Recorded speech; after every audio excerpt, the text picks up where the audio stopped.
Hi, and welcome to How to Do a Professional SEO Audit. This is a video on how to do a professional SEO audit.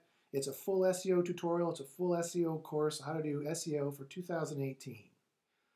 Before we get started, I should tell you who I am. That's me. My name is Josh Bachynski. You may know me from other SEO videos, such as I've been putting SEO videos out for 5 years. I have lots of experience in the SEO industry, more than most. I have a TEDx talk actually in the search industry called The Future of Google Search and Ethics. I also have a soon-to-be-released documentary film called Don't Be Evil, Google's Secret War. I've been doing, that's a picture of me at the TEDx talk. I've been doing SEO for a very, very long time. I have SEO experiments, SEO secrets, SEO leaks. I talk with Google. I'm an SEO guy.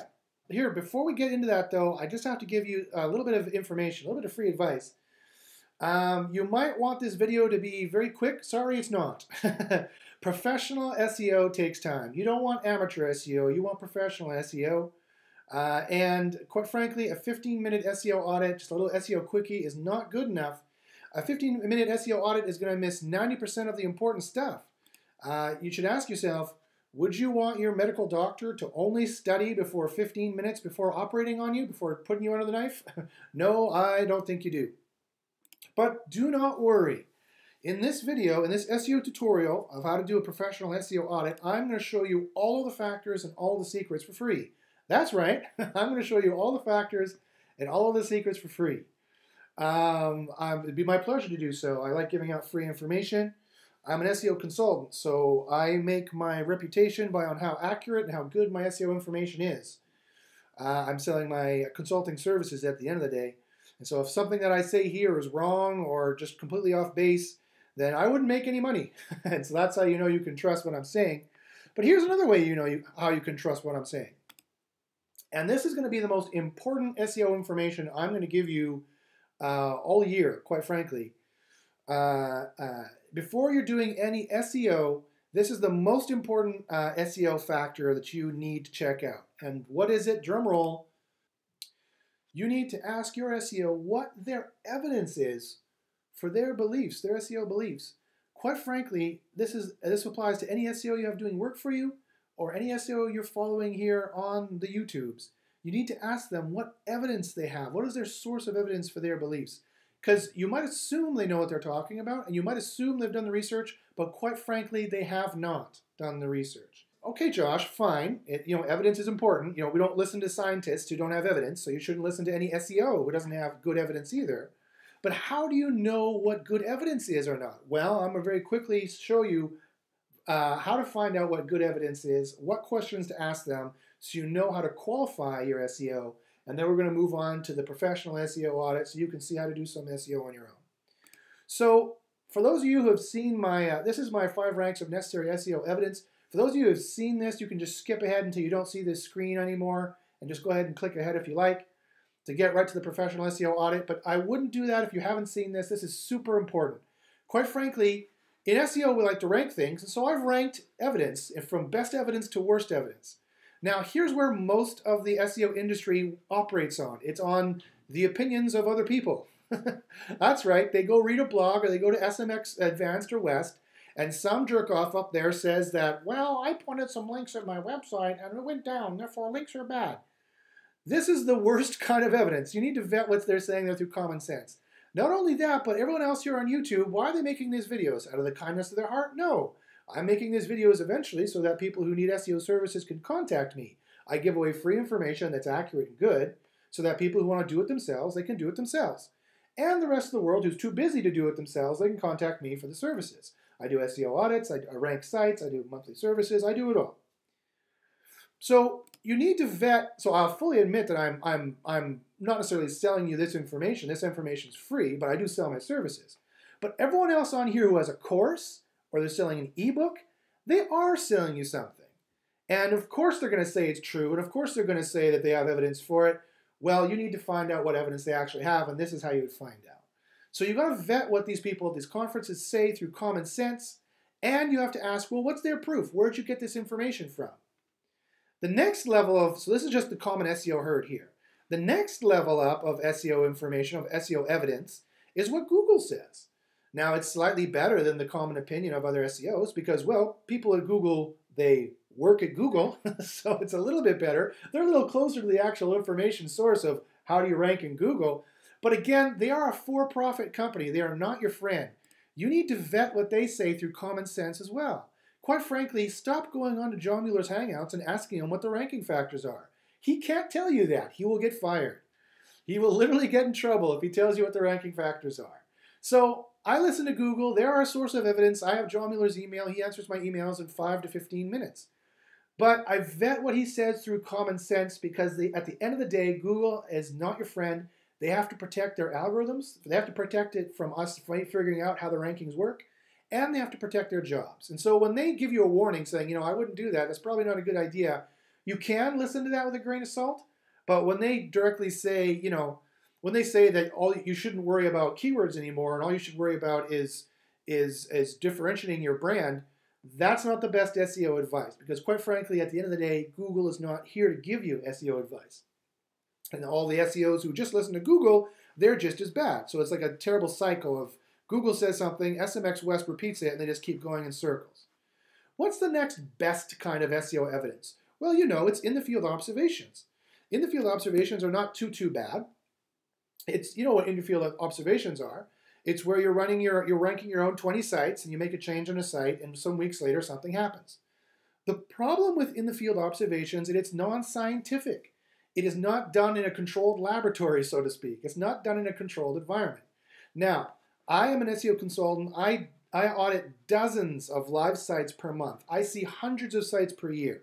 So I have a pretty good sampling of what's going on, a very good sampling of what's going on, probably better than most. And even I admit that that's not enough, that in-the-field observations are not enough. It's not a high enough quality level of evidence for me to say for a fact I know what's going on. If that's all I could relate, this is what most of the SEO industry goes off of.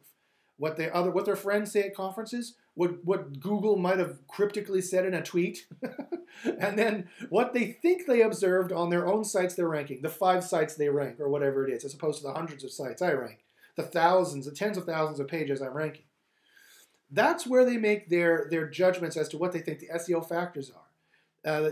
Most don't even get past number 3. So this is only where you generate hypotheses. This is not where you generate facts.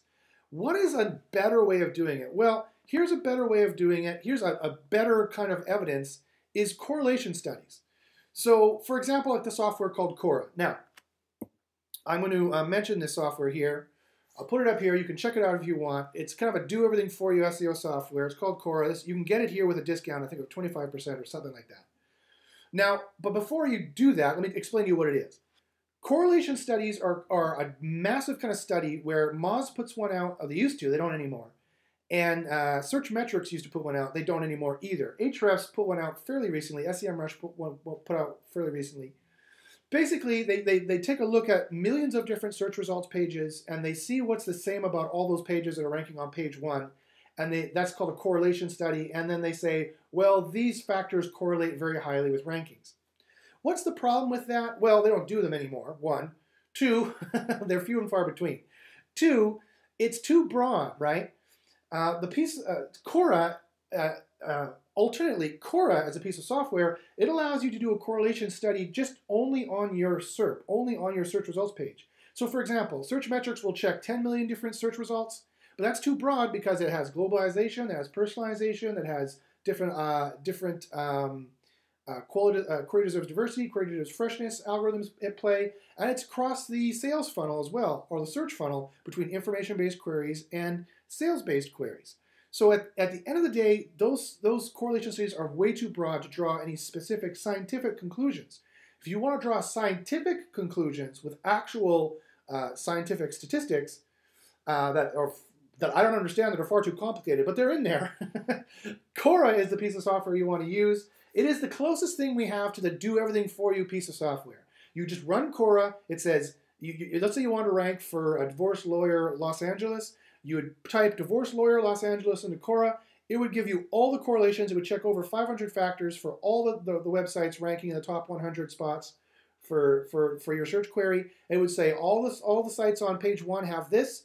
do this. You need to add these many keywords here. You need to add this many keywords here. You need to tweak your title tags. You need to add this many links. You need to add this much social. It checks all of the off-site factors and all of the on-site factors. Every single one, over 500 factors. More factors than Google is probably using to rank. It tests them all. So if you want anything that's close to the do everything for you kind of SEO software that you want, I would go and get Quora. And it's better than, in terms of evidence, it's better than all these other kinds because it's scientific. It's going to give you the correlation of the actual pages, and it's going to check 100 different pages for 500 factors in the space of 5 minutes, which you could do this manually if you wanted to, but of course a piece of software would greatly speed this up. But why is it not number one? What's the problem with this? Well, here's the problem. And it's called the cause correlation fallacy. You hear this touted in the SEO industry all the time. So for example, let's say you typed in divorce lawyer Los Angeles into Quora, and it told you all the correlation factors. It's going to check everything. It's just a piece of software. And so it says everyone on page 1 has their meta keywords filled out. So you need to add 20 more keywords into your meta keywords tag. Okay, that's fine. That's correlation. But just because it's correlating with rankings doesn't mean that the meta keywords are being used by Google as a ranking factor. Maybe it is. It quite often correlates. But we know what we don't know. Google has told us that the meta keywords are not a ranking factor, and so you have kind of conflicting evidence in both cases. So you might correlate some issues with a causal factor, that you might correlate some factors, ranking factors, with cause, and you might think that it causes you to rank, but it doesn't. So the only way to know for sure is to do single variable experiments. This is the best level of evidence, and this is what myself and other people that I associate with in the industry do, and it's very time consuming. What we do is we make a garbage kind of SERP, like a nonsense word like QWERTY 94826 ampersand, and that's a keyword that Google's never seen before. We make 5 pages based on that. We control all the pages in that search results page. There's no traffic, there's no social, there's no links, there's no visitors coming. So we control every single variable in the experiment. And when we change one little thing, we know for sure that it's a ranking factor or not, especially when we replicate that experiment 5 or 10 times, and then we have 5 or 10 other friends do it. So you can do this, you can run these experiments yourself. You can follow me on YouTube. You're already following a guy who does these experiments. Everything I'm going to show you in this professional audit video has the benefit of all these experiments I've already run. And the SIA group, we've run over 160, 170 experiments so far. And you can see these experiments too if you like. If you don't have time to do them yourselves, you can join SIA here. Use the coupon code Josh for a discount as well. And that's what you can do. And quite frankly, it's best with all these levels. So all these levels of evidence are probably the best thing to go with. But it's only at the top here where you're starting to corroborate facts as opposed to guess new hypotheses. Please understand, when your friend at a conference says unicorns are a ranking factor, or Google says unicorns are a ranking factor, or unicorns are not a ranking factor, and you add some unicorns to your page and you think maybe it's a ranking factor, this is all guessing. This is nothing but guessing. You don't get SEO facts until, quite frankly, you start doing this upper level of evidence. You start listening to someone who does this upper level of evidence, which is myself and people in these groups. So, quite frankly, if your SEO doesn't use all those 5 levels of evidence, don't listen to them, because they do not have the most robust level of evidence. All they're doing, quite frankly, is guessing. Okay, so enough of that. Enough of that rant on evidence, but it's very important. You're going to make sure your SEO, and remember, anyone on here, anyone on the YouTubes, anyone you're hiring to do SEO, ask them, okay, what are the 5 levels of evidence? They won't even know. They won't even be able to name them for you. Never mind say that they've done experiments. They know they have knowledge in each of these levels of evidence here. Quite frankly, no one except for a very small group of people has this kind of level of knowledge, and I'm one of them. And the people I hang out with in SIA are one of them. The people I do my hangouts with, my White Hat versus Black Hat podcast with, are those kinds of people. But you need to ask your SEO what evidence they have for their SEO theories.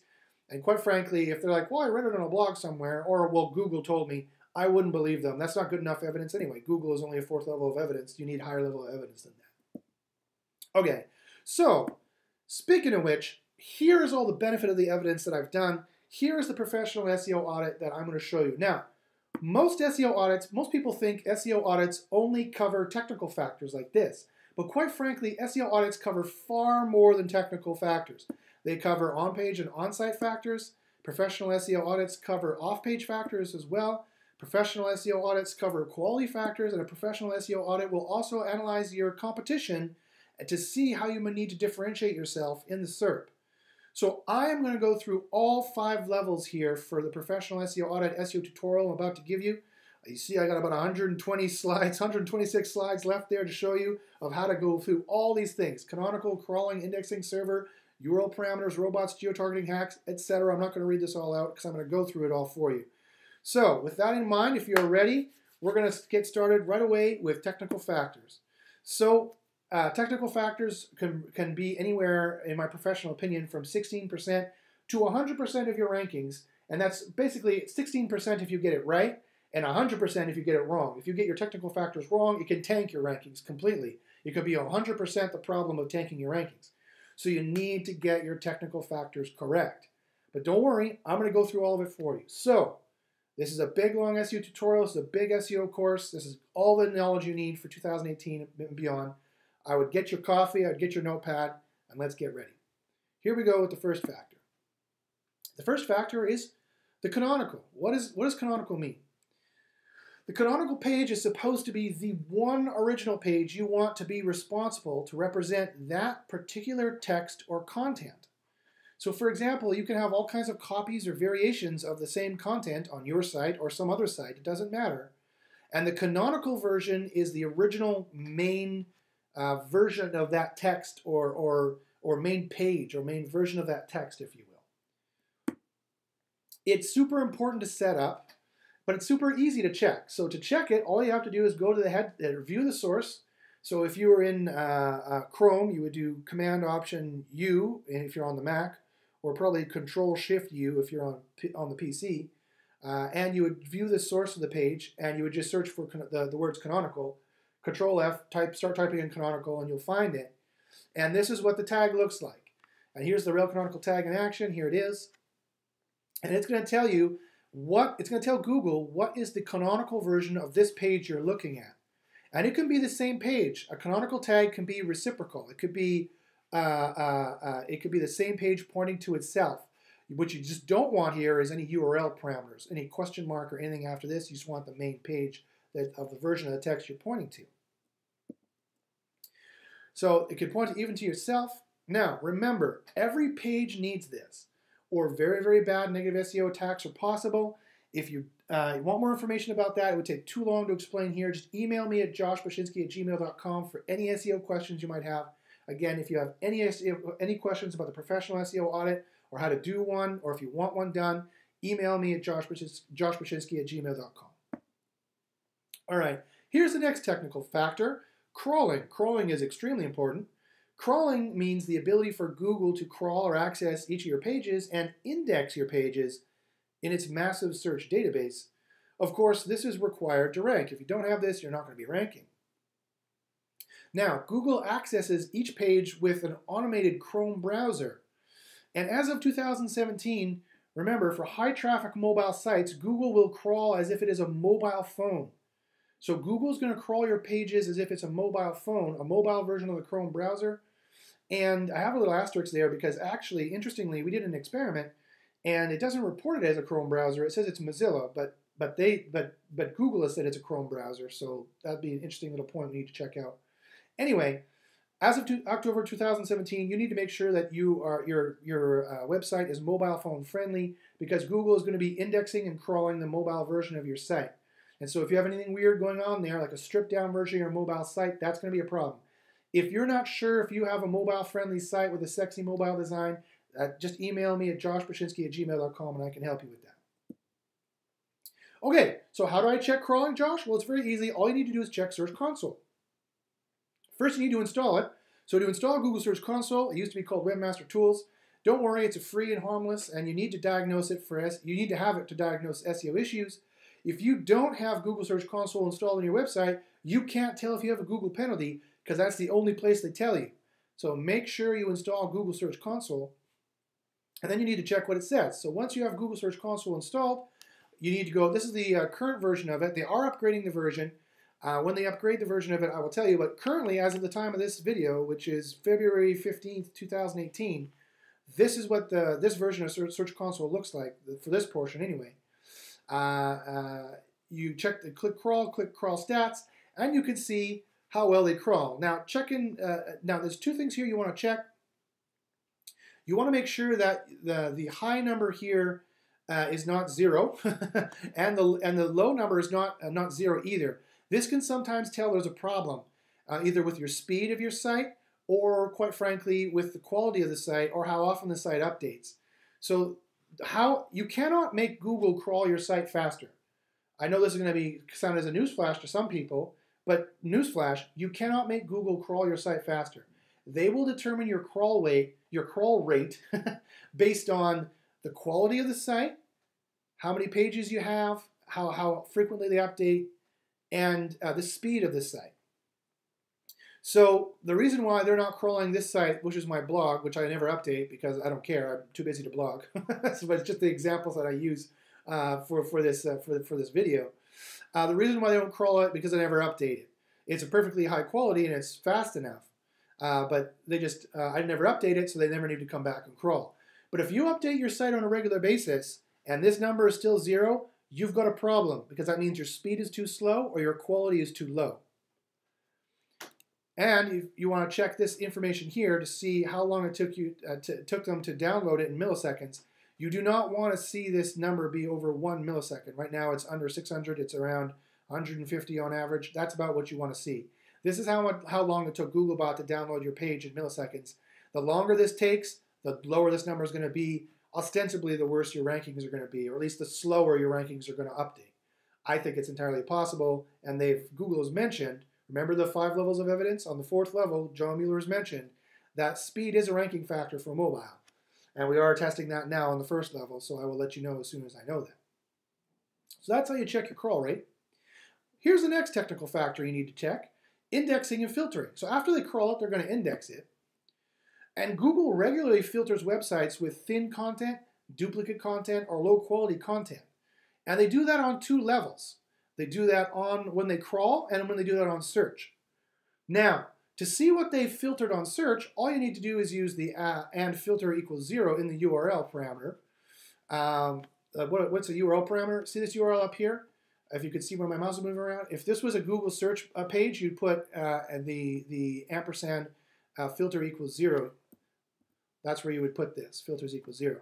If that doesn't make any sense, email me, I'll explain. I have to go fast because there's a lot of slides to go through here. So here's how you check it. So the question is, what is Google indexed from my site? There's 2 ways to check. The first way is Search Console. That's the easiest way. You go into Search Console, you click Google Index Status, and it'll tell you how many pages they have indexed. On my massive site I was checking here, it's only 7 pages. That's the easy thing to do. Sometimes this is not going to give you the correct number, though. A second way to check it, post filters, is you can do a little check. If you have a site that's under 400 pages, you can check it here. You can use Google to check it. You can go to google.com, you can type in site:yoursite.com, and you can go to the URL bar. At the end of that, you type in ampersand start equals 990. It's gonna you put that right there like this, and you see it's going to give you a little bit of a result here. And so I did this for Walmart.com, and it said 818 results. And then after I put in so I did site Walmart.com, and then I put in the and start 990. After that, it gave me this screen here where I clicked it, and it said, here are the 397 results of actual pages after all the filtering that Google has for Walmart.com. Isn't that kind of neat? It's interesting that after filtering, that Google only has 397 pages. Now, this doesn't work for any website that's higher than 400. If it goes to 40 and just says 400, that means you have more than 400 pages post-filtering and post-sorting in Google's index. They recently made that change, so my and start 990 trick is not as useful as it used to be, but it is still useful if your site is under 400 pages, for you to tell exactly how many pages post-sort and post-filter that Google has in their index. And you can always use Search Console as well. Okay, here's the next technical factor that we need to check, kiddies. It's server codes. You need to check the server response code. This is actually super important that most people miss and they do not check. A healthy URL responds with the code 200. That's just, don't ask me why it's 200. That's just the number they give it, 200. The healthy URL will respond with the HTTP status code 200. An HTTP status code of 300, like a 301 or a 307 or a 302, is various versions of the page has been moved. So you're like, oh, okay, that's what that means. If you ever hear people in the SEO industry talking about a 301 or do a 301 or do a 302 or do a 307, they're talking about HTTP status server response codes that they give along. A web server will give you a page and a code. The code tells you some information and the page is what people look at. So if the server gives you a code of 200 and a page, they're telling Google, hey Google, this is a healthy page. If they give Google any page at all and a server response of 301, they're saying, hey Google, this page is moved to this other page. And that's what that response code means. A 404 response code means the page is temporarily gone. A 410 response code means that the page is permanently gone. So you've heard all these before, now you just know what they are. HTTPS, a web server response code that Apache web server will give out, or IIS, the Microsoft-based web server will give out. All web servers will give out. It's the same language for all of them. And the worst one is the 500 level server error. You definitely want to make sure your web page is not giving them out. So these ones are in a different color. These are the problem. A 404 can be a bit of an issue for a crawl budget. A 410 means that page doesn't exist anymore, it can't rank. A 404 means that page doesn't exist anymore, it can't rank. And PageRank can't pass through them either, by the way. And a 500 level error, if you have enough of these within a 24-hour period, Google will de-index your entire site. I repeat, if you have too many 500 level errors in a 24-hour period, Google will de-index your entire site. They will remove it from ranking. And when they put it back, it won't necessarily be at the same place it was before. So you might be like, okay, Josh, holy shit, how do I check this? Well, it's pretty easy. You can check most of them in Search Console. So just go to Search Console, go to crawl errors, and it'll show you here the 404 response codes, and it'll also tell you any 500 level error response codes here as well. You definitely want to make sure that when you check here, you don't see any 500 level response codes. If you see 404s, this is fine. You might want to set a 301 for these so that you retain any link juice. Because remember, the only reason why Google is crawling these pages is because they found a link to it somewhere. So if you want to retain that link juice, because 404s will kill link juice, if you want to retain that link juice, you need to set up a 301 for these URLs. If you don't know how to do that, email me at joshbachynski@gmail.com. Okay, I'm just going to move right on, folks. Here's the next technical factor. If you need a break, pause it. If you need a break, pause it. Stretch, get some coffee, come back to the video. This is a long course. Here's the next factor we're going to look at, guys. URL parameters. What is a URL parameter? I mentioned them earlier. Well, here they are. This is a URL parameter. URL parameter is, quite frankly, a parameter on the URL that's going to change the meaning of the URL somehow, or has some programmatic, some value, some programmatic value. It has some meaning for the web server that's processing this URL, like shoes type equals red, or type equals blue, type equals blah. So there's your shoes page, and you use URL parameters to differentiate and show blue shoes or red shoes or green shoes. Now, the problem is, this is the problem for Google, that xyz.com/shoes type equals red is and blah blah blah.com/shoes. Keep in mind, these are totally different URLs as far as Google is concerned. So that's a problem because you could have duplicate content between those two URLs. Quite frankly, that's called cruft in main navigation, and Google has said not to have that in your main navigation. And this could cause the two levels of filtering that I was mentioning, right? When I told you how to use the site colon to search for filtering, and also to use, you'd have to use the site colon for filtering. That's why you would use it, because of that Google's not going to tell you that they've filtered those. They may not tell you they've filtered all of your URL parameters. So they can filter your URL parameters, but at the end of the day, Google doesn't always want your type equals red kind of content here. They don't want to see this in main navigation, and they don't want to see this in your rel canonical. as I already mentioned. And they might not want this because this could be duplicated content from your shoes page, and so they're going to filter this out. So the question then, Josh, is, okay, well, how do I fix it? Yeah, I'm going to fix the PC. How do you fix the URL parameters? Well, this is how you do it. You would check, first off, you would need to check it. You go to crawl URL parameters, and here it's going to show you all your URL parameters that you have. You can definitely add a parameter if you want. Quite frankly, I would mostly leave this alone. It's kind of dangerous to start sticking URL parameters in here because Google, it would probably be a better idea to let Google decide. But you should check in here to see, and if you see like 10,000 URL parameters filtered and you had a ranking drop recently, that very well could be the reason why, because all of your e-commerce variations, they decided to filter those URLs. So if you have any question, if that doesn't make any sense, email me at joshbachynski@gmail.com and I can help you sort this out. Here is the other place you can find URL parameters that are kind of an issue. For example, you would go to search appearance on HTML improvements and you would click pages with duplicate title tags. This sometimes will show you pages like this UTM source that has an equal title tag. This is also duplicate content that I wouldn't want to have on my site because I'm forcing Google to make a choice. Again, duplicate content is not a penalty, and duplicate content is not necessarily a ranking problem. It's just forcing Google to make a choice. What page do they want to rank? Index.php or index.php question mark, whatever the URL parameter is. And as you can see here, you can get URL parameters from all different kinds of places. Some social sharing will link to URL parameters. I might use URL parameters as a link router if I want to be able to get rid of link juice really quickly. You know, those kinds of things, right? If you want more information on that, just email me at joshbachynski@gmail.com. That's joshbachynski@gmail.com, or just Google me. Google knows who I am. Google knows me all too well. So you can get all kind of URL parameters in here completely innocently that you have nothing to do with your website because people are linking to these URL parameters. Like that's how I got this here. Someone was linking to my article about Google and how bad it is, blah, blah, blah, blah, blah, what they do to us. And they put, for some reason, the social sharing program just put this URL parameter in there, and that's how I got it.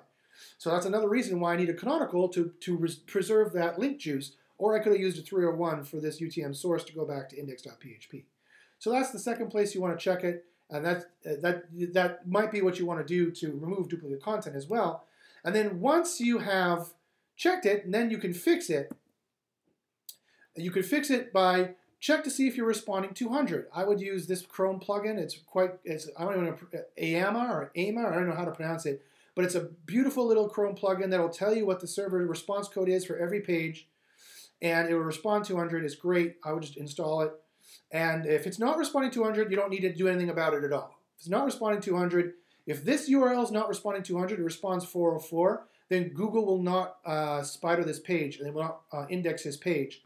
And you don't have to worry about it. But it won't filter through any link juice either. You can put a canonical in this page to make sure that the URL parameter canonicals to the shoes, as I already told you how to do. And that's the last thing there. So that's how you would fix it. Either check to see if you're responding 200. If it is, I will put a canonical in to make sure in shoes that points to shoes. So in the shoes page, I have a canonical that points to shoes and not anything after the question mark. That's not what you want in your navigation. And that's not what you want in your canonical tag. Okay, here is the next technical factor we are going to look at. It is the robots.txt. Robots.txt is a file on your web server that gives instructions to search spiders about what directories and files they're allowed to crawl and they cannot crawl on your website. But what is the problem with robots.txt? Well, here's the problem.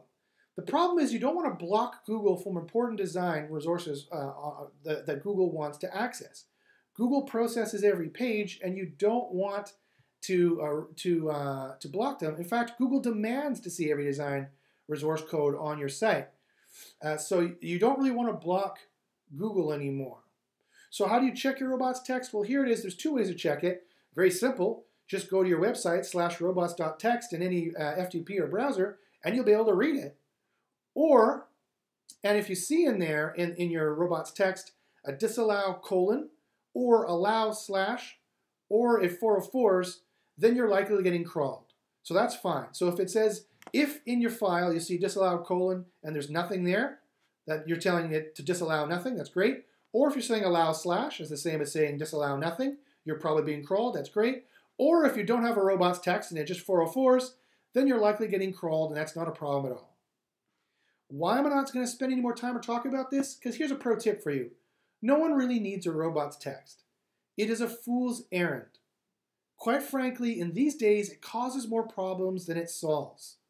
So it's not really a factor anymore. It's not really an important thing. So this is what really is important, actually. This is what you want to check. And there's two things you want to check in Search Console.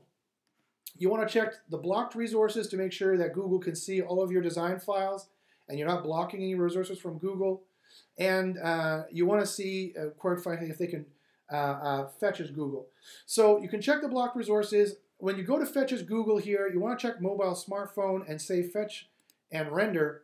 Once you say fetch and render, you're going to get a little question mark here. Once you get the question mark and it's done processing, you want to click it in Search Console. This is the only place you can see it. And it's going to show you, quite frankly, what's being blocked and the severity. And it's going to show you, how it's being processing. So here's the key. The robots text is not important. It's only important if you use it. If you don't use it, great. If you do use it, you have to make sure that this, what Googlebot saw here, is the same version of how it looks to a visitor on your website. You don't want there to be any difference there, because they could demote you, a little slight demotion for having a difference there, because Google has warned us not to do that. Okay, here's the next technical factor, rolling right along, geotargeting. What is geotargeting? Well, geotargeting is making sure Google understands what country to rank your site higher in / what language you are. There are multiple ways to do it.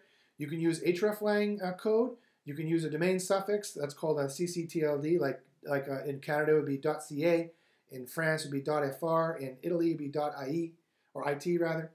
And you can also check your Search Console setting. To check your Search Console setting, you just go to Search Traffic, click International Targeting, and then it's going to say whether you have any hreflang tags or not.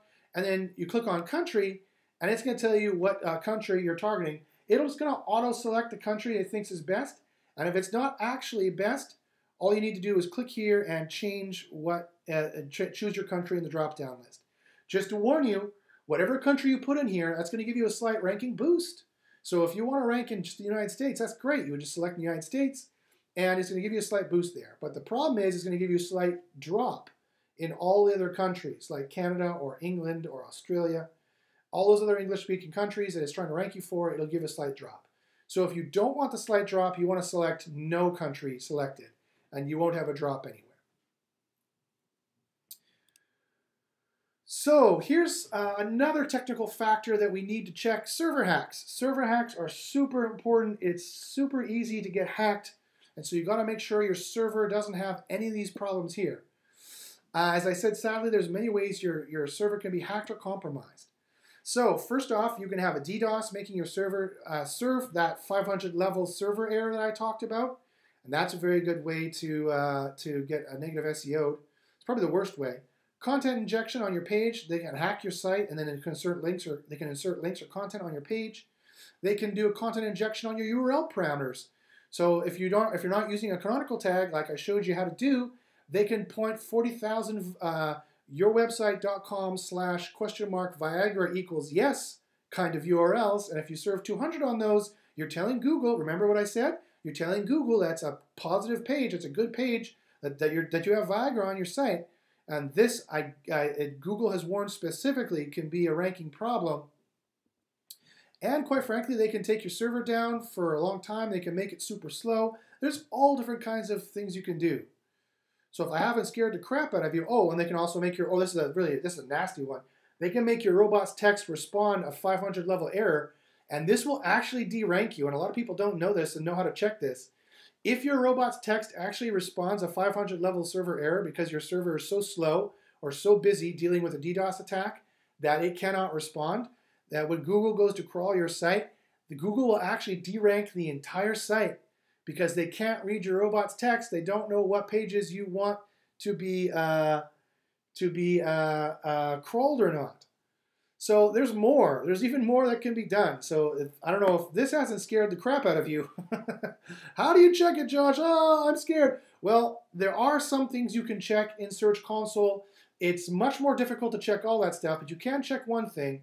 You can manually go and check your robots.txt to see if you've got the AIMA plugin that I talked about. You can see if you're responding 200. You can check your URL parameters. I showed you how to do that. You can check your canonical. I showed you how to do that. And you can go to your robots.txt and manually check to see if it's responding 200 or 404. That's fine as long as it's not responding 500. And to see if there's any content injection, you can go to security issues, and Google will tell you if they've detected any content injection or any malware on your site that they can detect. They can't detect everything, but they can detect a little bit. So it'll tell you right here in the security issues whether you have any problems. If you need any more help with that, if you're scared crapless like this guy, oh no, how do I check? Maybe I'm being hacked. Who knows? Email me at joshbachynski@gmail.com and I will help you out. I'll check things out. Okay, again, they can only check for content injection. They can't check for everything. So this is the FinLA Technicals. This is basically all the technical factors that I think are important to check. Now, you might be like, well, what about, hold on a second there, Josh. What about these other factors that these other SEOs talk about? Yeah, the ones that I slagged off and said they had no evidence and no idea what they're talking about. What about sitemaps? They talk about sitemaps all the time. What about duplicate pages? Well, quite frankly, should you check for those things? No. They're not important.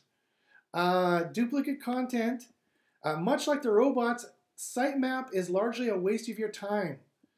It's only useful for sites with either a crap navigation or 1 million plus pages. As I told you, you can't make Google crawl your site faster, right? So a sitemap is a waste of time. Quite frankly, if you ever get your sitemap wrong, even once, Google will no longer trust it. And they might come in, if you put a new sitemap up, they might come and crawl your new pages. So that they might find new pages a little bit faster, but if you have a good navigation and you have a fast site and a quality site, remember how I told you how to calculate your crawl rate? It was how often you update your pages times how fast your site is times how the quality your site is.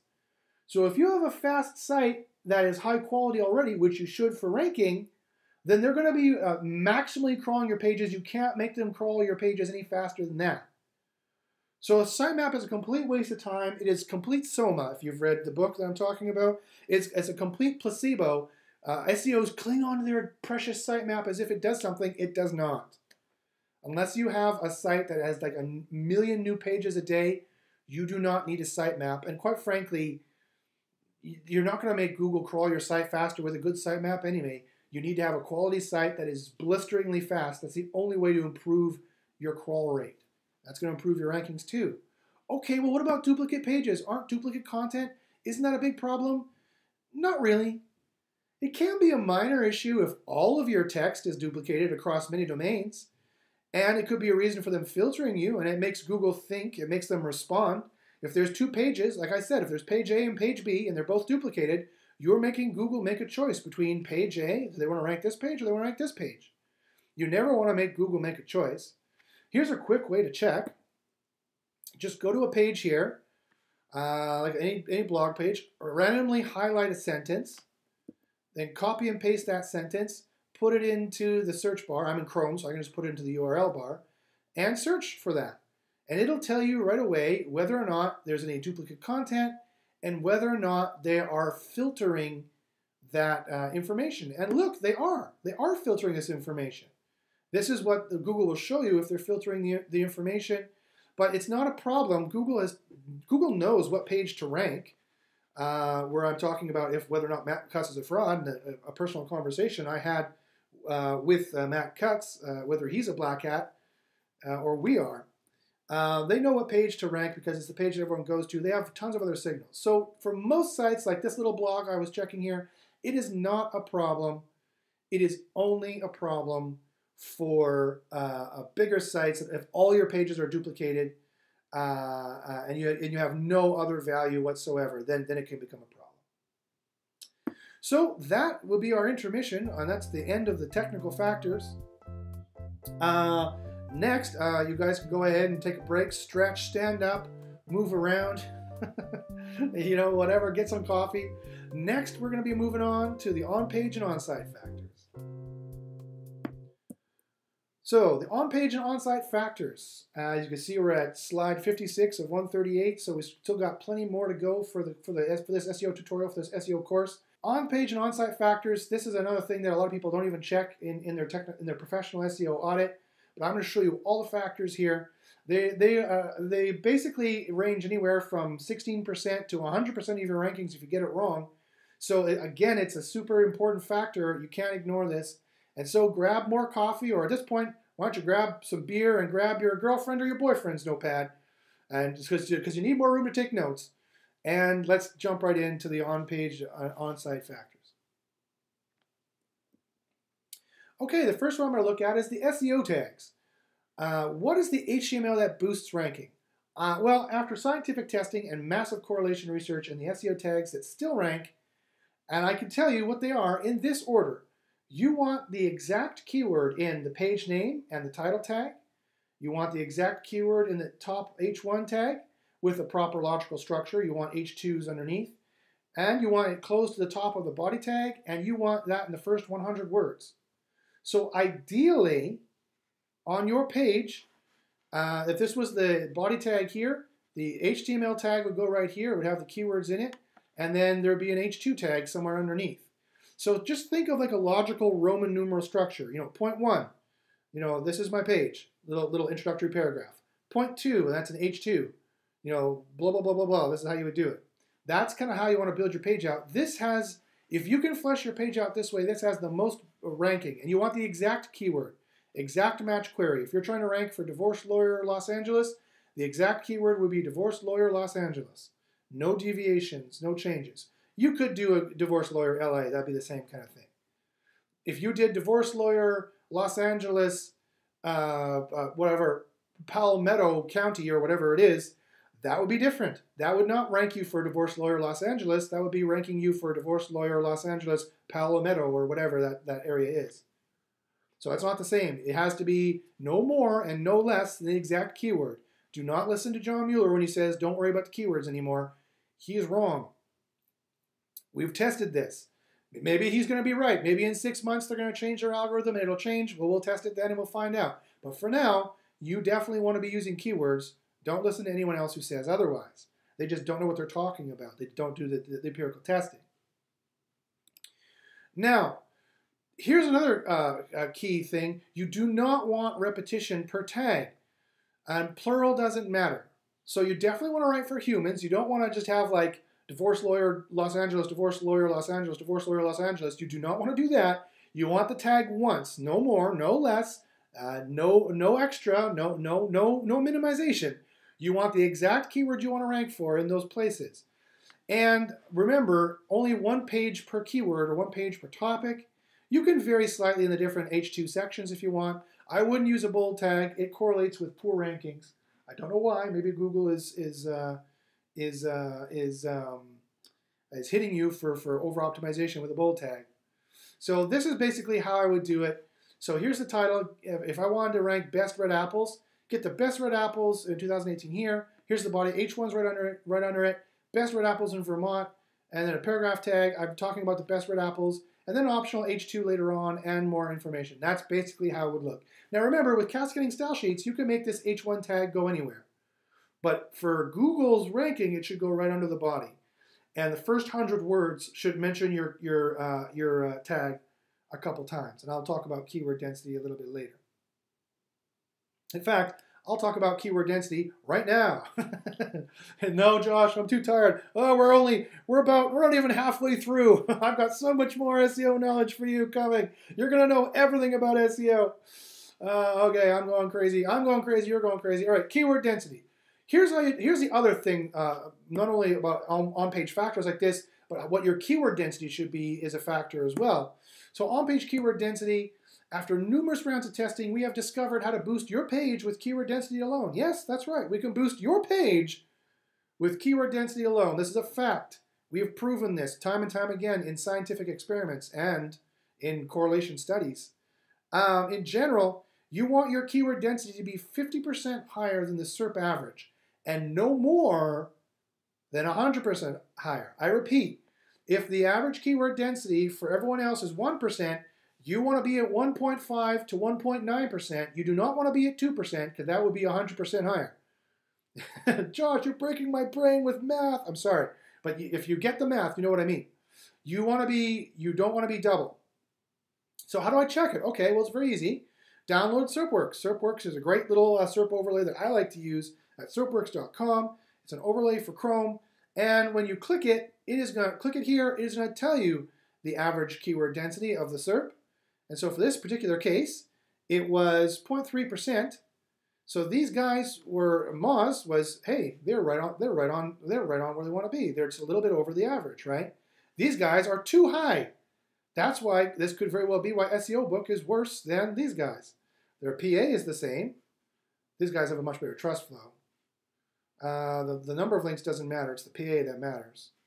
So very well could be the keyword density. These guys, SEO book, may have over-optimized slightly. They do have a 2% keyword density, though. That could make a difference. Anyway, I'll stop speculating and I'll get back to the video. So for the purposes, we know this is a fact. So forget what I just said here. We know that keyword density ranks. We've tested it scientifically. So you want to be at 50% to 100% more. So if you want to compete for this keyword, whatever it was, you would want to be at no more than 0.7, because that's what 0.35, double is around 0.72. You would want to be at 0.7 to 0.65. That's where you would want to be. This is too high. And that's how I would check it. What about the in-URL keyword density? How would I check that? And then the domain directory keyword density. Well, these days, Google will only rank an EMD if it's perfect in every other score and metric. Google does have a filter for EMDs. I've done the test. EMDs is still a ranking factor. And it works like this. EMD is slightly higher than a subdomain, which is slightly higher than a subfolder. I repeat, redapples.com will beat out redapples.blogspot.com, which will beat out joshusfoodemporium.com/redapples.html. But keep in mind that John Mueller has warned us that they do have special filters for exact match domains. And so don't just go out and buy 10,000 exact match domains because it does rank higher in testing. It does, but John Mueller has warned us that exact match domains can have a filter. So this is a perfect example of where you have to blend all the levels of evidence, where number 1 told me it's a better ranking factor, but number 4, John Mueller says don't do it. So you have to weigh those two pieces of evidence against each other, and that's why SEOs who have all 5 levels of evidence are better, namely me. Yes. So anyway, in general, you could do a kitschy domain name with your page and then do a subdomain. I'd be very careful about EMDs, only if you know you can nail the quality for it. This would be a pretty good signal for buy red apples. If you already own a domain, for sure, do not go buy an exact match domain. But exact match domains can still rank. And so I'm only saying this to be careful. If you want to be a little risky, go ahead and do the exact match domain. So buy red apples, this would be like a 90% signals for buy red apples. This would only be like a 75% signal because, quite frankly, it's not telling them to buy the red apples. So if you had just red apples, it could help rank for buy red apples, but this would be a better signal if buy red apples is what you want to rank for. So remember, avoid repetition. If you already have buyredapples.com, you don't want to do buyredapples.com/redapples.html.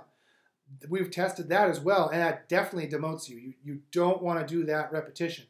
That's another problem with doing the exact match domain is quite often you have too much repetition. It is a demoting factor. Now, if you come back to me and say, yeah, Josh, but I found a website that has a blah, blah, blah, blah, blah, blah, blah. Yes, okay, I'm saying it's a demoting factor. I'm not saying it's the biggest one. So you don't want to do that, ideally. And don't go, as I just said, don't go already changing your ranking URLs. If you already have a page ranking on page 1, if you already have a site ranking on page 1, you don't want to go changing that. Because remember, any URL change causes Google to reprocess your LSI, your entity, and your quality score, all of which I'll show you how to check. and can cause temporary, even permanent ranking losses. So you do not want to do that. So only change your URLs as a last resort or on non-ranking pages, such as pages that aren't ranking on page 1 yet or websites you just started.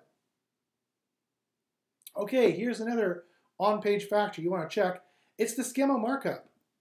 Schema or microdata is extra HTML or JavaScript you put into your page to further define your content type.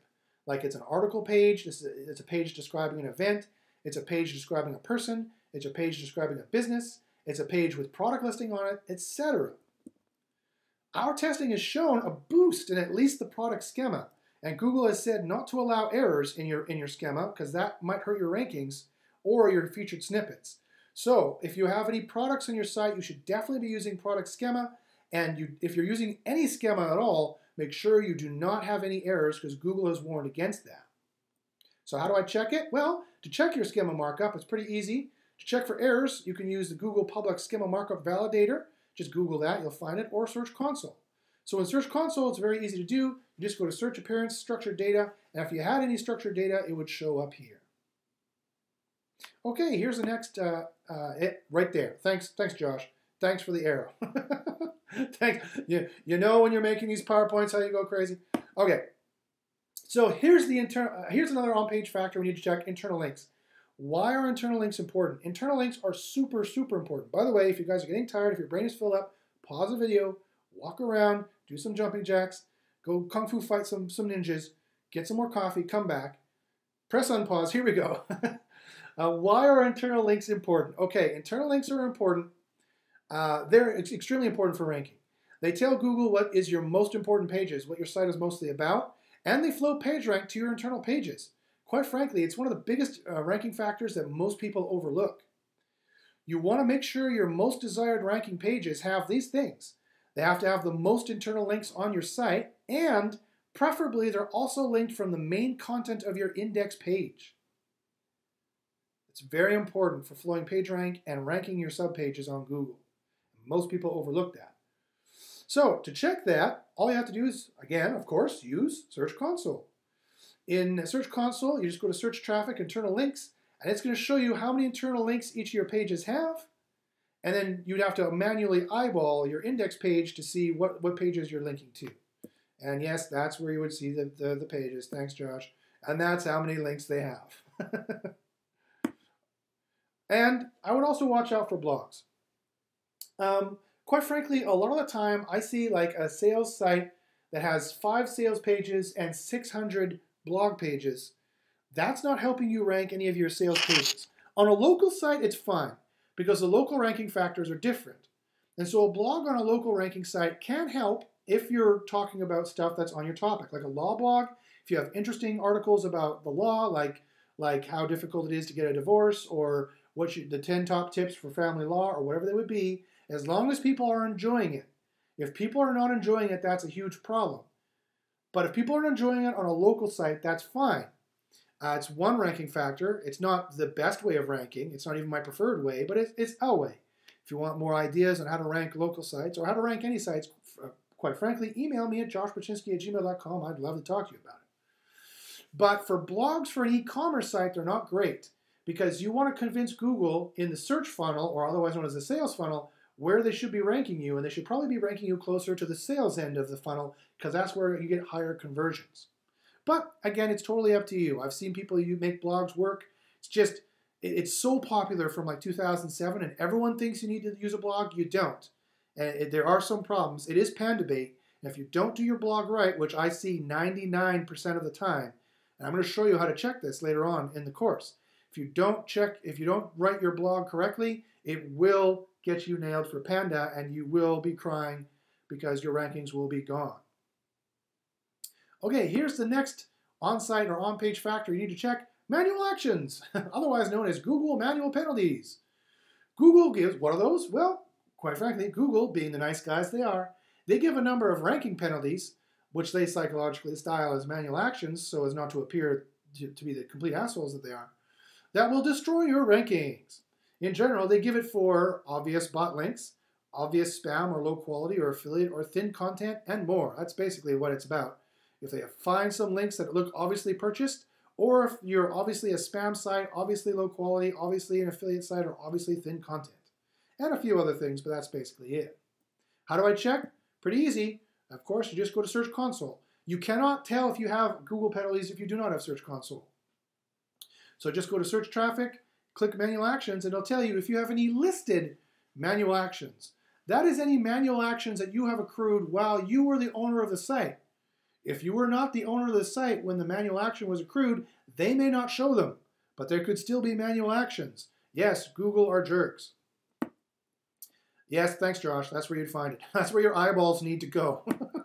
If you got any penalties or if you have any questions about how Google can be a jerk and how they might be affecting your site and what hidden penalties they might have on you or the actual penalties they have listed here, just go ahead and email me at joshbachynski@gmail.com. Okay, here's the next factor, mobile design. Mobile design and errors. Remember, Google is moving to a mobile-first index. They already have. But I made this video, made this PowerPoint, been working on this for months. They've already done it by this time. October 2017 is when they moved over to it. So remember I told you, they're indexing your mobile pages and ranking your desktop site and your mobile site based on your mobile pages. So if you have any mobile rendering errors, both your mobile and your desktop rankings can eventually suffer from this. So how would you check it? Well, it's pretty easy. Again, you just go to Search Console, you click Search Traffic and Mobile Usability, and it would tell you if you had any mobile rendering errors, it would tell you here. And if you do, yes, right here. If you do, I would strongly recommend fixing them. If you don't know how to fix them or don't know what that means, just email me at joshbachynski@gmail.com. Okay, now we're at intermission, folks. That's all the on-page and on-site factors you need to test. We are more than halfway through my massive SEO tutorial, how to do a professional SEO audit, my SEO course. You can go to the lobby, you can get yourself some popcorn, you can do jumping jacks, you can go fight those ninjas again. And we are going to move, you can pause it, take a break, and we're going to move right on to the off-page factors. Here they are, off-page factors. Off-page factors are very important for SEO. You see they're a bigger share. They're anywhere from 33% to 80% of your rankings. You can rank a site without off-page factors, and so they're not 100% of your rankings like the other things were, but they are a bigger chunk for positively ranking. I'd say at least a third of the ranking factors, at least. So get ready. Just forget the coffee. Get tequila and forget the notepad. Just go and grab your girlfriend and boyfriend or your transgendered lover, whoever that might be, and get ready for some off-page factors. All right, so the first one is social metrics, social for ranking. Are social factors a ranking factor? Yes, they are. We've tested this in the SIA group, and I've tested it myself. Google tracks a few things when it comes to social. They track your clicks from social. So your traffic from social, they definitely track. And there was a delicious little accidental leak from Google when they accidentally leaked this information as well. It was so funny. It makes me laugh. Sorry. They also track shares of your pages. So on Facebook, on Twitter, on Google+, they do track shares of your pages. No follow links do give a bit of a boost. And when your page is shared on social, it does give you a little bit of a boost. It's not a huge signal, but it is one that we've detected and we've tested in a controlled single variable environment, so we know for a fact it works. Or at least it did when we tested it a couple months ago. And they will also track organic and active social profiles linked to your website and vice versa. So for example, if on Facebook you have a lot of likes, you have a lot of conversation, a lot of discussion, a lot of +1s or whatever they do on Facebook. I have no idea. I hate Facebook. My parents are on it. They will, if you have in your website field, you want to put your website there, and we know that Google will also associate your page with your Facebook page if you have links to your Facebook page on your web page, or if you have OG tags.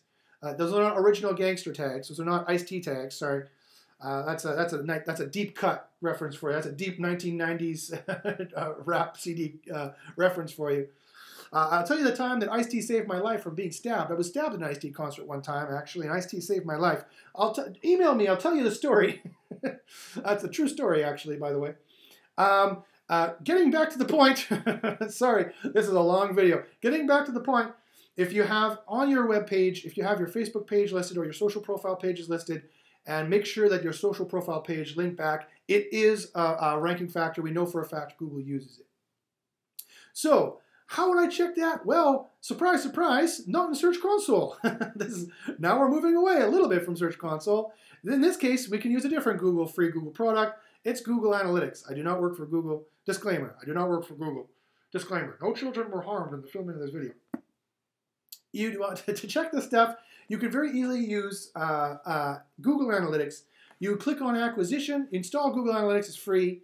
You would click on Acquisition, click on Social Overview, and it'll tell you how many clicks you get from social. And remember, there's all kinds of social networks, more than just Facebook. There's YouTube, there's LinkedIn, there's MySpace, I don't know, there's all different kinds, Disquist, there's all different kinds of ones that Google will include here. And Google tracks tons of different kinds of social networks for signals. They're very, very sneaky. So it's good stuff. If you can be social, it's a good thing to be social. This is where your eyeballs should go to look at that kinds of things, and here as well. Okay, the next thing are social reviews. You want to get reviewed. It's another great off-page factor. It's more important for local and e-commerce is on authoritative third-party reviews. They do help rank. We have tested this in the field. You want to be getting as many stars from Yelp, Facebook, Google, My Business, Amazon service reviews, and other high-authority brands and sites. You know, in your area, if you're a lawyer, Find Law, you know, all those different kinds of ones. You want a good, positive, Better Business Bureau. You want a good, positive review for as many places as you can get them as possible. So here's some notes about reviews. I would use the review schema and link back to where reviews came from so that Google can use Google can actually put your star reviews in the Google search results. Remember to link back to where it came from, however. The review has to be associated with the thing in question. So a review of you should go on your index or your about page. And that's different than a review of your product, which should go on your product page. That's a very important distinction. Quite frankly, more third-party, more policed, bigger equals better. So, you know, Yelp, Amazon, Facebook, these are huge sites that are third-party that you can't control, obviously, or not, you don't have super control of it. And so Google trusts those reviews more. Those are the kind of reviews that you definitely want to get. And you always want to respond to or fix or delete bad reviews wherever possible. And yes, you can use your own made-up star ratings on your site with schema, but they won't trust it if you have any quality problems at all. So to check your tech implementation in Google Schema Verification Tool, go to bit.ly/Google Schema Test, and you can test your schema there. I made that.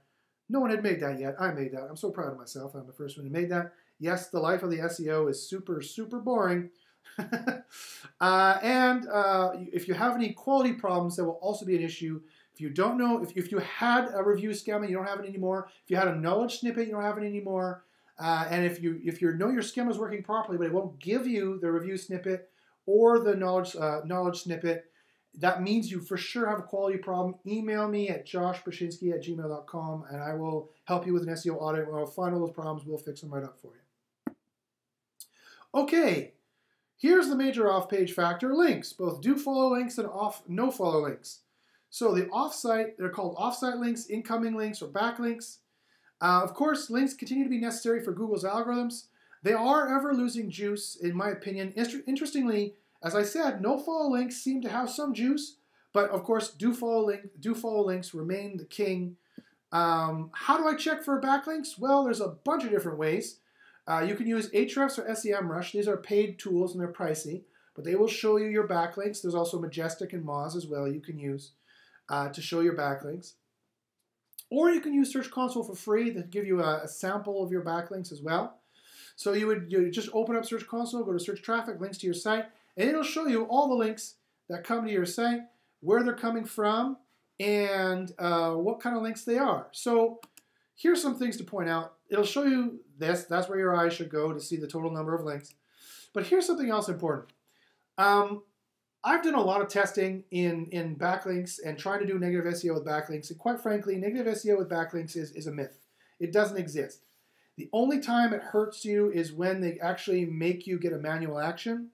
And that will only work if you've been doing a whole bunch of black hat linking yourself that looks obviously paid and spammy. Remember I told you about paid and spammy links. So you just want to watch out about links from these kind of areas. At best, they're probably useless or really low power links anyway. I wouldn't pay for these kind of links. Don't ever pay for a Web 2.0 kind of WordPress link because it's so low power that's probably not worth it. It is going to send you some juice, but it's going to look really, really bad when you bubble up to the manual team. You want to check to see how your pages are linked as well.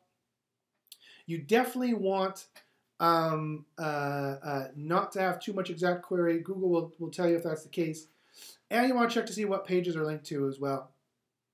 If you need any help with this, you can always email me. I just would like to point out, if you're doing white hat linking, this was the website I released when I had that scandalous article about Cuts the Black Hat. And I talked about Penguin 3. It's a few years old now. I got 1,250 links without trying. So if you have something scandalous to write about, if you have an interesting topic, the old ye oldie white hat, build it and they will link to it. It does work. I got 1,200 links without trying. And it does rank for some queries, but you know, so that may be enough for your niche. It may be way more than you need. Sometimes you only need like 20 or 50 good links to rank these days. So I just wanted to point out that, you know, we talk a lot about buying links, hush hush, or acquiring links, but you can do white hat linking. Here's a primary example of where I did that. So if you want more need help for any of that, to check your links, to get links, either the white hat way or the black hat way, buying them, all you have to do is email me at joshbachynski@gmail.com. I can help you out with any SEO thing you need. Okay, let's move on to the next off-page factors, mentions and sentiment. So what about this thing called the bad merchant algorithm, and what about your entity? Although text mentions do not seem to push the needle in one or two or many thousands of in one or two mentions, many thousands of mentions can definitely affect your rankings. I did a test where it seemed to be based on the query deserves freshness, especially if there are negative mentions. So remember, Google does have the bad merchant algorithm they announced a few years ago. And so if they do something called sentiment analysis to determine if mentions are positive or negative, and if you have a bunch of negative mentions, they have said in the past that they can demote, especially e-commerce sites that have a really bad reputation. So if you want to check your mentions or sentiment, it's pretty easy. I would search Google for your entity. This is a really interesting thing I like to do. It tells me a lot of stuff. So basically, check rankings for your biz with no domain extension, .com or whatever. So, and also I would check your auto-suggest for your biz reviews. So for example, when I checked the moral concept, you notice that the first thing to come up was my entity or business. So you want to make sure that your entity or business comes up first. If not, this spells a potentially quality problem. If your site is not the first thing that comes up for your entity search, that's an issue. That means you have a quality problem for sure. And you should have site links as well. If you don't have any site links showing up for your entity search, that spells a potential quality or a relevance problem as well. So I would definitely check that out too. And then make sure there are no, and then lastly, we were talking about sentiment, make sure there are no bad reviews in your entity search. If so, I would fix or remove them. I would answer them. You may need to change business names, quite frankly. And make sure to do the same for reviews. So if the business was called The Moral Concept, I would search for The Moral Concept .reviews.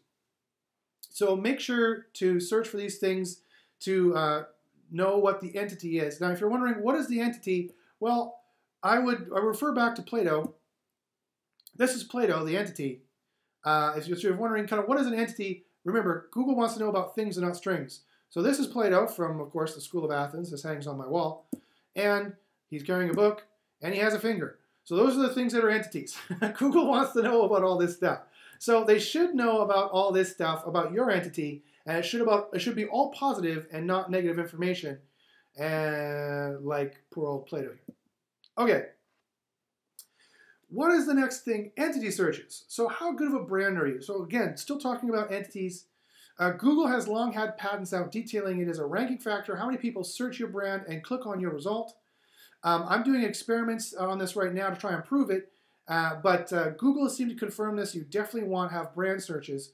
So how do you check that? Well, it's pretty easy. You go to Search Console, go to Search Traffic, Search Analytics, make sure you click Impressions, CTR, and Position, and search for your entity to see what the click-through rate is for people who click that. So for example, if this was buyredapples.com, I would want to see buy red apples. I would want to see buy red apples right here, and would want to see a click-through rate of at least 50%. And I want to click click-through rate to list it from best to worst. And that will tell me if people are searching for my entity, if they know, Google knows who my entity is, and if this site is good for my entity and people are clicking on it and getting that result. So if you don't, and for exact match domains, you often don't see that. So that's definitely kind of a problem there that you would want to address. If you have a kitschy brand name like Josh's Fruit Emporium and people are not searching that and clicking it, or even worse, if people are searching it but they're not clicking it, if Josh's Fruit Emporium showed up here but its CTR was only 12%, I want to do a search to see why are people, when they search Josh's Fruit Emporium, what is showing up down here? Is there some bad reviews showing up down here? That's what I would want to check. Finger. Okay, so that's how you check that. Moving on to click-through rate. So is your SERP click-through rate a ranking factor? It's rumored to be a ranking factor, or at least it gets you more traffic now. So I would use it as a ranking factor. It's very important to make sure you're getting click-through rate. What good is a #1 ranking in Google if you only get 3% click-through rate? You know, so whether it's a ranking factor or not, I would definitely check it. So it's easy. Again, you just go to search traffic, search analytics. You can use the new version of Google. They've got a new version which goes back for 12 months. Or you can use the old version here, which is easy to use. And you would click position. And yes, your eyes would be guided to the click-through rate column, which you can clearly see right there. And quite frankly, a click-through rate of 12% is great. A click-through rate of 0% is terrible. So I would definitely want to see that being higher. If you've got a click-through rate of 0% or 1%, that's a problem. I would definitely want to be higher on that kind of a query. The site's not doing too well from that regard. I need to update it from that perspective. Totally. Okay, here we are with another intermission. Go grab yourself a hot dog and a beer, or whatever else you want. And we've got only about 40 slides left, or 50 slides left here. And we're going to move right on to the quality factors. Again, the quality factors are about 33 to about 80% of your rankings. Again, quality is super important. In my opinion, it's just as important as links ranking. So we're going to talk about the quality factors. So forget the coffee and booze. Just grab the meth and just start to smoke the crack pipe, because we're going to starting to get crazy and get into the deep SEO factors. Disclaimer, Josh Bachynski, SEO, does not formally advocate the getting of meth. Okay, didn't I just say that links are a big factor? And you might be saying, hey Josh, you know, like this young SEO here saying, can I just get links? Do I really need quality? Yes, you need quality. Quality is the terrible Panda. Remember Panda? Remember everyone in the SEO industry freaking out about Panda? It hasn't gone anywhere. It still exists. It still exists, and Panda is the terrible algorithm that Google has that is going to kill you if you just try and get links. You know, maybe it's my links, that's why I'm not ranking. No, it's Panda. It's quite often quality. So what you need to worry about in checking your quality is that traffic matters. The question is your traffic satisfied? Did they find what they want on your site? How do you tell if the traffic is satisfied? Basically, SEO quality boils down to a few factors. One, did your page did your page content answer their question or solve their problem? Did it convert in the generalist sense of the word? Did your design or your speed get in the way? And finally, I said a few factors, but I only put two. I should have said two factors. So it boils down to two factors. Did your page content answer their question and solve their problem? And did your design or speed get in the way? So are they satisfied? So remember, Google tracks all real traffic in all major modern browsers, analyzes user signals to determine if they were satisfied, unsatisfied, or was indeterminate. Do I have proof for this? Yes, I do. We have actually tested the quality factors. And here's the proof I have. One, common sense. Links are always a tertiary signal at best. It makes sense that they would always move on to traffic as being the main signal. I have direct and indirect Google admissions from John Mueller, Andrei Lopatsev, Gary Ilyish, and more Google employees indirectly telling me and directly telling me in private that traffic is a ranking factor. I have the 2012 Panda patent talking about the quality score and how they would track users' clicks and determine a quality score based on this. And quite frankly, they're moving to machine learning and artificial intelligence, so it's only common sense they're going to move in that direction. And we have the SEMrush 2017 correlation study saying that traffic is a ranking factor. And quite frankly, SIA, John Limbacher, Alex Becker, NFG SEO, and my independent testing proves that it's a ranking factor, for crying out loud. So stop emailing me and saying, is it really a ranking factor? Is traffic really a ranking factor? Are they really tracking traffic? Yes, they are. I have every level of the level of evidence chart. I have every level telling me that it's a ranking factor. So, and here's my search. Here's my test results that I did here. On July 6th, we pointed on my test page. It was ranking number 3, pretty much consistently for months. We pointed traffic at about 60 people to it in this period here, and nothing happened for weeks. But later on, remember, Panda is running on real time now, and as John Mueller has told us, every few weeks to a few months it refreshes. So it processed the quality score based on what the traffic did, and it gave us a boost to number 1. Nothing else happened on this SERP. There was no links, no other traffic than the traffic I sent. There was no social, no content change. And it's still ranking number 1 for months and ever since July. So I know for a fact, it is, and we've repeated this test numerous times, and other people have done this test as well. So I know it is a ranking factor. The question is, does the traffic like what they found on the page is the question. Now, but Josh, how can they tell what a user does on page? Isn't this only bounces? Can't I use crowdsearch.me to send bots to my site? No, you cannot. Traffic matters. So remember, Google is tracking everything you do on the page. They're going go to Chrome histograms to see all the different stuff that Google is tracking. Also on Chrome and Android, the most popular browser by far over a 50% share, they have long been able to watch your mouse movements and keystrokes and account history to tell with a very high degree of certainty whether you are a bot or not. So you cannot use, do not use crowdsource.me, do not use any robots, do not use microworkers. They can track all this pretty easily to tell if you're a real human being. So it's like as if I tried to go on Tinder. If people are swiping left, oh my God, get this guy out of here, my Tinder. If they're saying they don't like it, Google will be able to tell that's the case. Okay, Josh, fine. How do we check this? Well, it's very easy. We use the Google Analytics kit. No children were harmed in the filming of this video. Well, maybe this kid was harmed. I made him pause and there for the picture for like 5 hours. Stay there, kid. Oh no. Sorry. Never mind. So you go to Google Analytics. This video has been going on a very long time. You go to if you need a pause, just pause it. Do some stretches. Smoke the meth I mentioned. Come back. If you need to check how good you're doing with your users, there's a couple places you can check. There's a whole bunch of stuff you can do. So first off, you can check the new visitors, the returning visitors rather. Sorry. The returning visitors is a good indication as to whether or not people like your site. That's a good thing to check.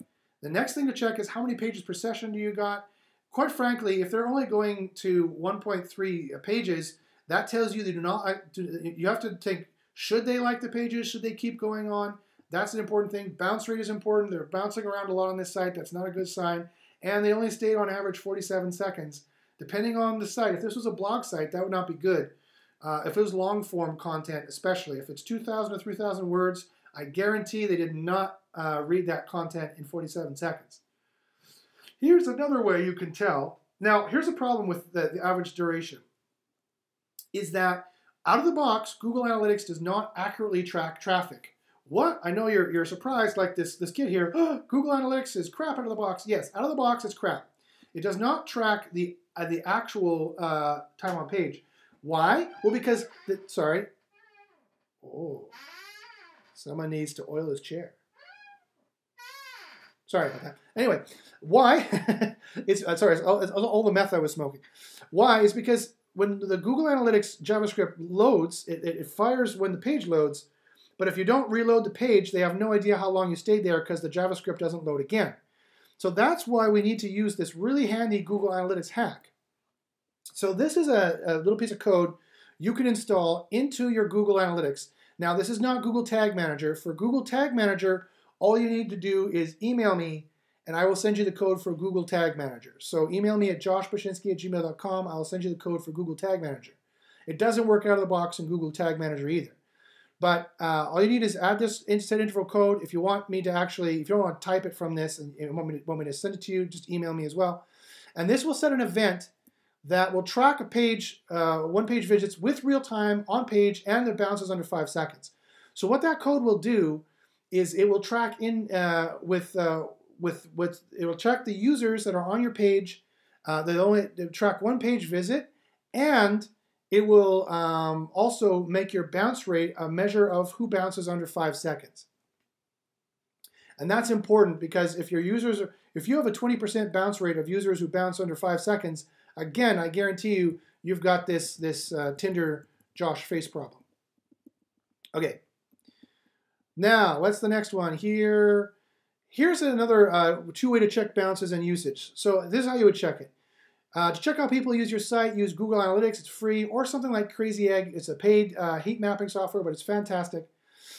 You would check bounces from site, so they go back to the source. That's the one bounce that's important. The second bounce that's important is the on-site pogo sticking. So what is the on-site pogo sticking? Well, you can check both of them in Google Analytics here. You would go to Audience and User Flow. So you would check the user flow. Yes, that's what you would click. You would check the user flow. You make sure you selected all users because it's all they're tracking. Google is tracking all traffic, and you would see how many people in the United States. You could tell whether they're coming from the United States, United Kingdom, or Canada. And so that's good information. Now, this is how you would check the first one. This is the back to SERP originator. The ideal visit, keep in mind, is one page. They visit only one page and they're 100% satisfied. So when you look at the starting pages there, which is just directly to the right of this this one that I just mentioned here, you see to the right from the, I just moved the screen over so I have room. You would see out of 193 sessions, we had 168 drop-offs. That's not fantastic. So you'd also want to check the drop-offs on each page, and that's not good either. If you have 15 sessions on one page and you have 14 drop-offs, that tells you when they're dropping off on the site, and they're bouncing back to Google, and that's not fantastic. So if you also want to get a better sense of your other pages they're checking, what you would do is you go into the green area here and you would right-click and you'd say Group Details, and it would show you the drop-off rate per page with the time on page and this would be the accurate time on page if you've installed the JavaScript code. So I repeat, you would go to the green area here, you'd move your mouse over it, you'd right-click, you'd click, I think it's left-click or right-click, one or the other, you click Group Details, and you would see, if you've installed the JavaScript code that I talked about, you would see the actual time on page they spent and the drop-off rate. So the information, it depends if you have an information page or a sales page. What's important here? Do you think they were satisfied for your information page, or if it was a sale page, did they call and buy you? Did they buy you? Did they call and buy you? Were you for sale? What kind of site are you running? Sorry, just a little prostitution joke. This deep in the course. If you're running a sales page, did they call or buy your product or service? That's what you need to check. So for the sales page, this is only anecdotal. Like, they could have only been there for 5 seconds, and the drop-off rate could be 90%, but they all called you on the phone and bought, so that's not a problem. But I'm guessing that's not the problem. So you want to check this to see how long they were on your page. If they're only here for 5 seconds and you have an 83 or a high drop-off rate like this is not going to be a good thing. So I would definitely check the percentage of traffic that dropped off and at what time, because that could be very important information for you for sure. So this is the bounce back to SERP or bounce back to source that you'll be checking. That's the number one important bounce rate to check. Here's the second bounce rate you want to check that's important to check, and it is the pogo sticking. Look at this here. People went from the Panda list page to the index page, back to the Panda list page, back to the index page. That is not what you want. That's called pogo sticking, and that is what the 2012 Panda patent is written about. And so the ideal visit, again, remember, the ideal visit as far as Google is concerned is they just go to one page and they got their information and they go and they determine it to search, right? They wanted the Panda list, they clicked Panda list in the result, they read it, and then they go and they search for cookies or something totally different than what they were searching for before. You do not want this kind of pogo sticking pattern, because that's exactly what they talked about in the 2012 Panda patent that would reduce your quality score. And so let me tell you exactly how that would work. So every time, if they just went to one page, that would be a perfect quality score of 10 out of 10. Quality score is like PageRank. It's a number out of 10.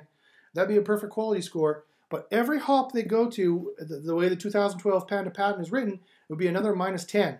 So this would be 9 out of 10, 8 out of 10 at best, 7 out of 10 at best. For a certain percentage, that search just keeps bouncing around the site because apparently they can't find what they're looking for. So remember, the ideal visit, this does not show the ideal visit, and there's a good chance that Google is using this as a ranking algorithm. And quite frankly, it just shows that people are not enjoying your site. You're not converting as well as you can. You're not making the sales as you can. So you should definitely want to fix this. This should definitely be part of your SEO audit, and you definitely want to fix this anyway. Okay, here's the next quality factor we're going to check, and it's traffic matters when designs attack. So sometimes the issue is not your content, it's your presentation. You need to check your design for too many ads. That would be more than 30% screen real estate above the fold. You need to check your site for too much fluff above the fold. You need to check to make sure you're selling well, that you have a good call to action, that you have sales value propositions in places people can read it. And finally, you need to check the site speed on webpagetest.org. So if you want help with your design, you don't know if your design is any good, you don't know if your design is getting in the way of your conversions, email me at joshbachynski@gmail.com. I will help you out. But if you want to check the speed on webpagetest.org, I'll show you how to do that. It's super cool. So basically, this is webpagetest.org. You put in your site here. You select your location if applicable. If you have a local site, if it's not applicable, I'd select Lincoln, Nebraska, or Oregon, so that your test is faster. There's less people doing tests in those areas. You also want to select 3G because that's on average. Google tells us that's what people use for mobile traffic, which is interesting. So you want to select 3G to see how long it takes to download on a mobile browser. Because again, remember, they're ranking all sites based on mobile factors these days. And when you're done that, you'll get the speed test back. You want to check the first byte time, and you want to check the render time. That's what's important. So basically, you want the first byte time to be below 1 second, and you want your start render time to be not too much of a distance between the two. And that's not what you want. So this would not be that great. It's good because it's starting to render pretty fast, but I would want this to be faster. This is a whole second in between. Why is that the case? Well, it could be the case for a number of reasons. If you want to scroll down, you'll see that they tell you what all the requests were taken up with and what your bytes were taken up with. And quite frankly, look at this. 65% of the bytes here were from JavaScript. That's not good. So there's no reason for a simple blog site like this to have 65% of the bytes of the site be in JavaScript. That's just because my designer was getting lazy and he copy and pasted all the JavaScript from his last design he did to this page. So what else can you look at? You can also look at here, and here's where, look at all the JavaScript that's being loaded here. Look at all this crap. Look at all this fluff. This is definitely not what you want to load. This is why the page takes so long to load. That's the kind of stuff you definitely don't want. So the time to first byte wasn't too bad, but then it's all this stuff that's being loaded here. So that's the kind of stuff you can fix when you're doing the quality. That's how you would check the speed. I love webpagetest.org. It's a great speed test to use. So that brings us to the end of what kind of quality things to test. There's a few more things you could obviously want to look at when it comes to design. It would be too long for me to go over in this SEO tutorial. So if you have any questions about that, email me at joshbachynski@gmail.com. And you're having a small intermission, go and grab your girlfriend and boyfriend or your transgendered lover, whoever, whatever your thing is, man, whatever your thing is, dude, it's all good. And grab some, stop smoking the meth, put down the crack pipe, and drink some water.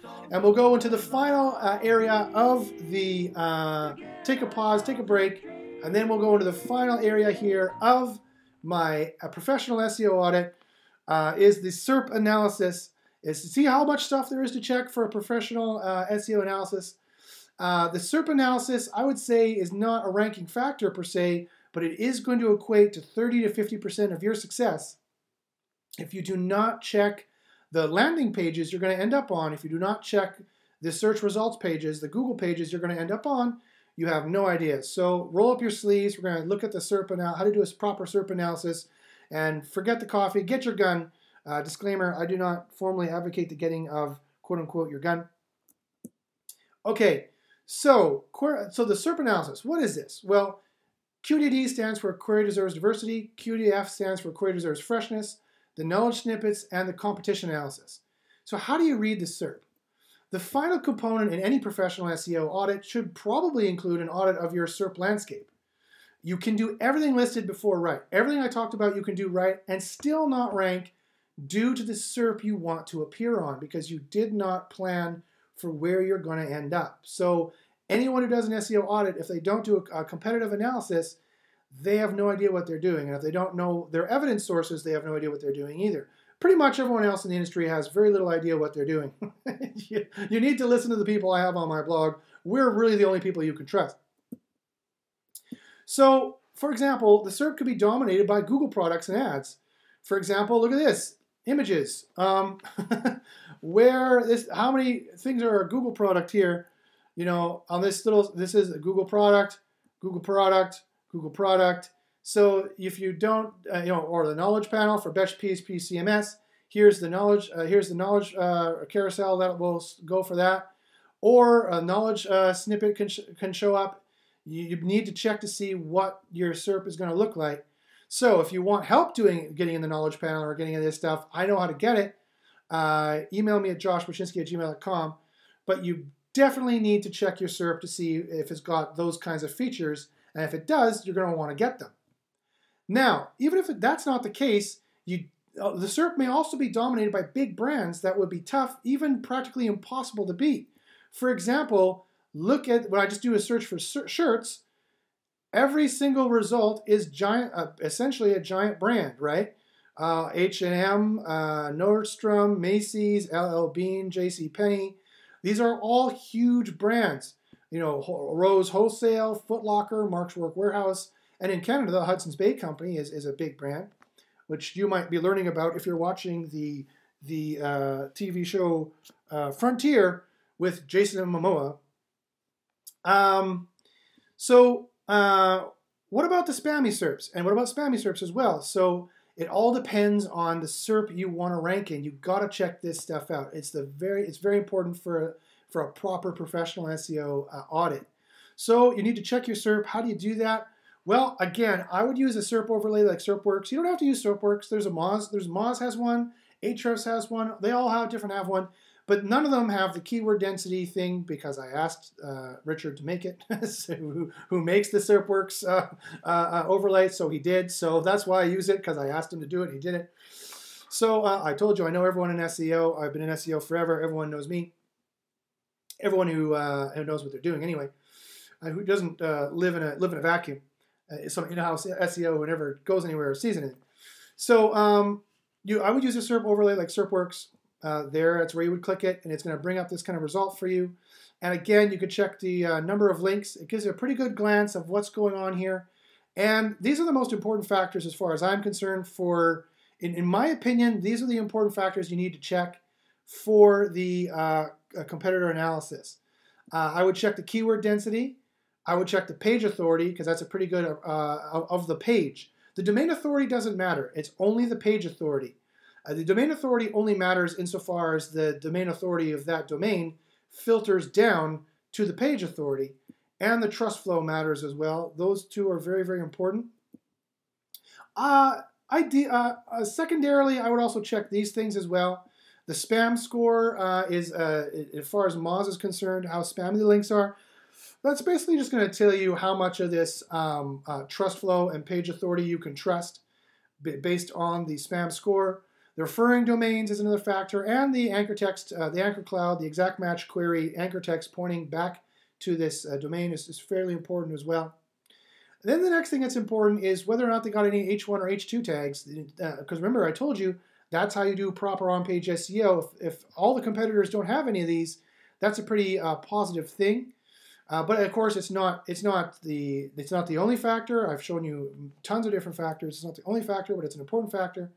If I look at a SERP and I see, hey, these guys haven't filled out their on-page factors, that's one little feather in my cap that I know that I could beat them on that because they haven't filled it out. And also, last but not least, the social is important as well. to see what kind of social they have there. Again, it's not the biggest factor, but it is a factor. And then last but not least, you can check the key. This one I think is important. The keywords they're ranking for in SEMrush and the traffic. For example, like look at this site down here. They have just a little bit of traffic. You could check everybody else's P&DA, of course. Sorry, going back to this one. So this site here, just a little bit of traffic and a little bit of keywords. These guys have more ranking, so you know they're a bigger site. If they have more keywords ranking and they have more traffic, you know that they're a bigger site. And so you know if you want to take these guys out, or if you have to deal with these guys, that's going to be harder to do so for, like, say, this little site here. But this little site here has the snippet, the featured site links. So that is telling me that they might have a little bit more quality than these guys. These guys, hippieshop.com, who might watch my show, they should be improving their quality for sure, because these guys are getting the site links and these guys are not. Sorry, that's a little dig at the guys who watch my show. I'm trying to get them to improve their quality. Getting clients to improve their quality on their website is kind of like herding cats. It's difficult to do. So again, you should check out the TrustFlow and PA for all the other competitors as well. As I said, remember, you don't want to be 50% above the SERP keyword average density, no more, no less. And remember, you need to check if you're a small or a bigger site. And you can make an educated guess as to whether or not bigger sites do rank better. So if all you see are big, huge sites on the SERP, like that branded one I did previously, it's going to be very hard to rank there. It's going to be very difficult to rank there for sure. So another thing you need to ask yourself is, did you do proper keyword research? You know, notice how I did this search on purpose. Hippie clothes, what these guys might be optimizing here for, is not what the main search is. So you want to make sure that you're optimizing for what the main search is. So do the proper keyword research is important. Also, that will include checking to see how lucrative this keyword is anyway. If this keyword is only worth 44 pence, if I'm reading that correctly, my UK friends, please correct me if I'm getting your weird currency incorrect. But this is only worth 44 pence, so it's not even a full pound. You know, is this the keyword you really want to spend a lot of time and money on? And the final pro tip I'm going to give you when you're doing a SERP analysis is whenever there's 2 or 3 pages on the SERP from the same site, this indicates that there's a quality differential between sites. It's a big opportunity to get your quality above everybody else's and get the ranking boost. So even though I said these guys might need to improve their quality because these guys are getting the site links, they got at least they have two results for the search query hippie clothes. They very well could be doing better than everyone else down here, lower down on the SERP. So always remember that quality is a relative term, just like gravity. Just like Einstein said E equals mc squared, that gravity is relative. That has nothing to do with E equals mc squared, by the way, but I'm getting really tired, so just pretend it does. But he did say gravity was relative. So too, quality is relative. Einstein said about Google ranking that quality is relative to everyone else on the SERP. Check the quote. That's what Einstein said. That's not true. Einstein did not say that in any way, shape, or form. Okay, so that is the end of the professional SEO audit that covers everything. We've been over the technical factors, on-page, off-page quality, and the SERP analysis. That and this and nothing less than this is what you need for a professional SEO audit. Remember to keep in mind all the levels of evidence. If you do not have this evidence, you do not know what you're talking about, quite frankly, and or you're just guessing, because these are only guesses down here. And you want to find an SEO who can corroborate facts, who can do these Quora studies, and who can also do single variable experiments like myself and all of my other friends I talk to on White Hat versus Black Hat SEO show. And finally, if you need more help, that's my big fat smiling face. You can come onto the show and see those other smiling faces, and we will help you with more SEO videos at bit.ly/subscribe. You can subscribe to my YouTube channel, and you can get more SEO help by emailing joshbachynski@gmail.com. And that is the end of the show. 138 slides. Woo! We did it. And it only took coffee, tequila, grabbing our girlfriend, our transgendered lover, and smoking some meth to get through it all. So I hope you don't mind my off-the-wall sense of humor, but that was all good information based on serious SEO evidence. And I just like to deliver it in a funny way. Because look at this picture. I'm a fun kind of guy.